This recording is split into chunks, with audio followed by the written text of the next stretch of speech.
ভারতবাসীকে জানাই ৭৯তম স্বাধীনতা দিবসে আমার আন্তরিক অভিনন্দন, প্রীতি, শুভেচ্ছা ও ভালোবাসা।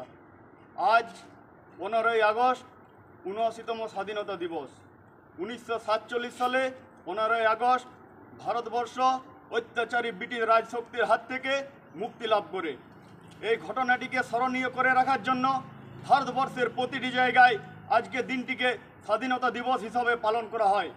আজকে দিনটি শুধু স্বাধীনতা দিবস পালন নয়, প্রত্যেক ভারতবাসীর কাছে একটা আবেগের দিন।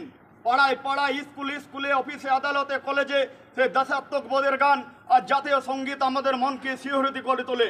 মনে করিয়ে দেয় সারে জাহাজ সে আচ্ছা এ হিন্দুস্তান হামারা। মনে করিয়ে দেয় সে সহস্র বিপ্লবীদের আত্মবলিদানের কাহিনী। আজ যে আমরা স্বাধীনতা অর্জন করতে পেরেছি তা খুব একটা সহজ ছিল না। স্বাধীনতার ইতিহাস মনে করতে গেলে গা শিউরে ওঠে। পরাধীনতার বিশৃঙ্খলতা যে কতটা কষ্টদায়ক তা 2-4 লাইনে বলে বোঝা যাবে না।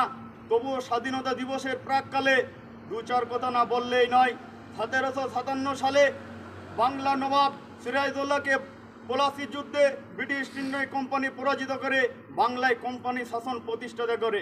এরপর 1764 সালে বক্সার যুদ্ধে বাংলা, বিহার, উড়িষ্যা সহ সমগ্র দেশে কোম্পানি শাসন প্রতিষ্ঠা হয়। বণিকদের মানদণ্ড ধীরে ধীরে পরিণত হয় রাজদণ্ডে। এই কোম্পানির শাসন ব্যবস্থায় প্রতিটি ভারতবাসীকে পড়ে দিয়েছিল পরাধীনতার শৃঙ্খল। আমাদের ভারতবাসীর উপর কোনো সম্মান ছিল না, মেয়েদের কোনো সম্মান ছিল না। পশুর মতন ব্যবহার করত এই অত্যাচারী ব্রিটিশরা। এমনকি সমস্ত কৃষকদের প্রাণনাশের কারণ ছিল এই অত্যাচারী ইংরেজরা। কৃষকদেরকে কম দামে ফসল বিক্রি করতে বাধ্য হতো। কিন্তু আমাদের কোটি শহীদের এই পূর্ণভূমি ভারতীয় বিপ্লবীরা চুপ করে থাকেনি। তাদের মনে দেশত্ববোধের আগুন জ্বলতে থাকে এবং কি তারা আমাদের এই পরাধীনতার থেকে মুক্তি করার জন্য নিজেদের জীবন বলিদান দিয়ে গিয়েছেন। সমগ্র মানুষ যখন বিশ্বাস করত যে যুদ্ধ একমাত্র সব সমস্যার সমাধান, যুদ্ধ একমাত্র পথ, তখন দাঁড়িয়ে মহাত্মা গান্ধী বলেছিলেন অহিংসার বাণী। অহিংসাই ছিল তার মূল কথা। তিনি বলেছিলেন বিশ্বকে বদলানোর আগে নিজেকে বদলাতে হবে এবং কি তার নেতৃত্বে ডান্ডি অভিযান, অসহযোগ আন্দোলন, ভারত ছাড়ো আন্দোলন হয়েছিল। নেতাজি সুভাষচন্দ্র বসুর কতটা অবদান তা বলার আর অবকাশ নেই।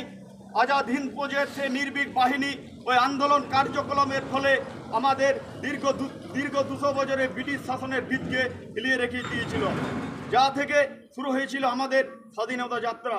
দেশের হয়ে আত্মবলিদানের জন্য যখন হাজার হাজার তরুণ ঝাঁপিয়ে পড়েছে, তখন সমগ্র ভারতবর্ষ দেখেছিল 18 বছর বয়সী এক তরুণ তাজা নির্ভীক প্রাণের রূপ। 11ই আগস্ট 1908 সালে ব্রিটিশ সরকারের আদেশে দেশের হয়ে আত্মবলিদান দিয়েছিলেন ক্ষুদিরাম বসু। আমরা ভুলে যেতে পারি না 63 দিন অনশন করে থাকা যতীন্দ্রনাথ দাসের কথা।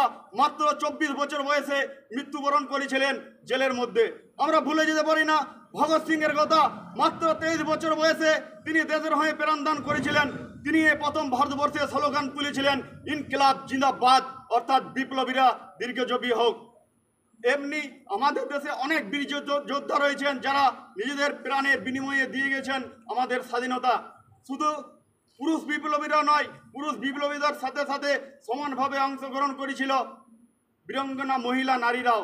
প্রীতিলতা ওয়াদ্দেদার, মাতঙ্গিনী হাজরা প্রমুখ বীরাঙ্গনা নারীরা তাদের জীবনের বিনিময়ে এনে দিয়েছিলেন আমাদের স্বাধীনতা। আমাদের দেশে এমনি অনেক যোদ্ধা রয়েছে যাদের অবদান বলে শেষ করা যাবে না। এ সমস্ত বীর যোদ্ধাদের মহান কৃতিত্বের জন্যই দীর্ঘ 200 বছরের অবসান ঘটিয়ে ব্রিটিশরা বাধ্য হয়েছিল ভারত ছেড়ে যেতে। 1947 সালে 15ই আগস্ট বহুত রক্তক্ষরণের পর ভারতবর্ষ স্বাধীনতা লাভ করে। আমার কথা দীর্ঘায়িত না করে আমার কথা এখানে শেষ করছি। সবাইকে নমস্কার।